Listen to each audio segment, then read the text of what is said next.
আজও একজন তলিয়ে গেল। আমাদের মানসাই নদী প্রতিদিনই অনেকেই আসে স্নান করতে, আনন্দের জন্য আসে, কিন্তু দুঃখের বিষয় হলো প্রায়ই সেই আনন্দে ঘটে যায় চরম দুর্ঘটনা। আজকেও একজন ছোট্ট ছেলের প্রাণ গেল এই নদীতে ডুবে। প্রতি বছর আমরা একই খবর শুনি, কখনো দুজন, কখনো চারজন, আবারও কখনো একজনের প্রাণ চলে যায়।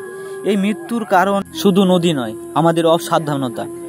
ছোট্ট বাচ্চাদের একা নদীতে পাঠাবেন না, এবং যারা আসে তারা যেন দায়িত্বশীল ভাবে আসে।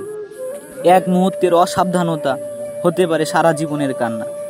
আসুন আমরা সবাই মিলে প্রতিজ্ঞা করি, নিজেকে সচেতন করব, অন্যকেও সচেতন করব, কারণ একটা জীবন বাঁচানো মানে পুরো পরিবার বাঁচানো। এই ভিডিওটা এর জন্যই পোস্ট করলাম, আশা করি এটা থেকে আমরা অনেক কিছু শিক্ষা পাবো। আর যদি এটা থেকেও যদি শিক্ষা না পাই, তাহলে অনেক কিছু হারাতে হবে একটা দিন। এভাবে নদীতে আমরা সবসময় শুনে থাকি, আজকে এখানে, কালকে ওখানে, এরকম। তো প্লিজ আমি চাইবো ভিডিওটা তোমরা শেয়ার করে দাও এবং সবাইকে দেখার সুযোগ, মানুষ যেন সচেতন হতে পারে এই ভিডিওটা দেখে।